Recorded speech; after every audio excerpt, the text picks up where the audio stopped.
ইসরায়েলের cluster warhead যুক্ত ক্ষেপণাস্ত্র দিয়ে হামলা চালিয়েছে ইরান। অপারেশন টু প্রমিস 4-এর নতুন এক হামলায় ব্যবহৃত হয় শক্তিশালী মারণাস্ত্রটি, যা আকাশে কয়েক খণ্ডে বিভক্ত হয়ে আঘাত এনেছে বিভিন্ন স্থানে। বিষয়টি নিশ্চিত করেছে রেভলিউশনারি গার্ড IRGC। মূলত ব্যালিস্টিক ক্ষেপণাস্ত্রের চাদরে ঢাকা ভয়ঙ্কর এক যুদ্ধাস্ত্রের নাম ক্লাস্টার মিউনিশন।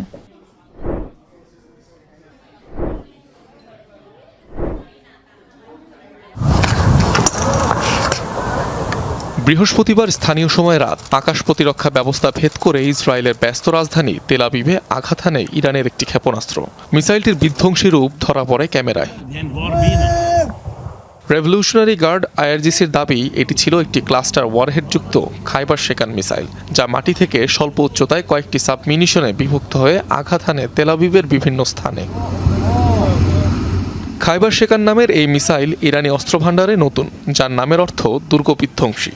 2022 সালে IRGCর সমর ভাণ্ডারে যুক্ত হয় ক্ষেপণাস্ত্রটি। এ ধরনের ক্ষেপণাস্ত্রের খোলস বা ক্যানিস্টারের মধ্যে রাখা হয় ছোট ছোট অনেক বোমা। গুচ্ছ আকারে রাখা হয় বিধায় এর নাম ক্লাস্টার বোমা। আকৃতি বা সক্ষমতা ভেদে এক একটি মিসাইলের সাথে 20টির মতো ছোট বোমা বা বিস্ফোরক থাকে, যা সাবমিউনিশন নামে পরিচিত। এসব সাবমিউনিশনে কয়েক কেজি পর্যন্ত বিস্ফোরক থাকতে পারে। মূলত মাটি থেকে 7 থেকে 8,000 মিটার উচ্চতায় আকাশে থাকা অবস্থাতেই এগুলো বিভক্ত হয়ে আশপাশের কয়েক কিলোমিটার এলাকায় ছড়িয়ে পড়ে, যেখান থেকে পরবর্তীতে একের পর এক বিস্ফোরণ ঘটে। ক্লাস্টার ওয়ারহেডে থাকা এসব গুচ্ছবোমা অনেকদিন মাটিতে সক্রিয় এবং অবিস্ফোরিত অবস্থায় থাকতে পারে, অর্থাৎ এক ধরনের জীবন্ত মাইন হিসাবেও বিবেচনা করা যেতে পারে এটিকে। কনভেনশন অন ক্লাস্টার মিউনিশন নামে একটি আন্তর্জাতিক চুক্তি হয় 2008 সালে।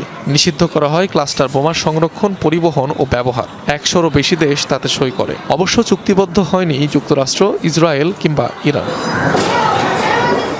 যুক্তরাষ্ট্র, রাশিয়া, চীনের মতো পরাশক্তি সহ হাতে গোনা কয়েকটি দেশের কাছে রয়েছে ক্লাস্টার প্রযুক্তির ক্ষেপণাস্ত্র ভাণ্ডার। ইরানের রহস্যময় ক্ষেপণাস্ত্র বহরেও রয়েছে এই ওয়ারহেড, যার মধ্যে অন্যতম খাইবার এবং ফজর 3 ব্যালিস্টিক মিসাইল।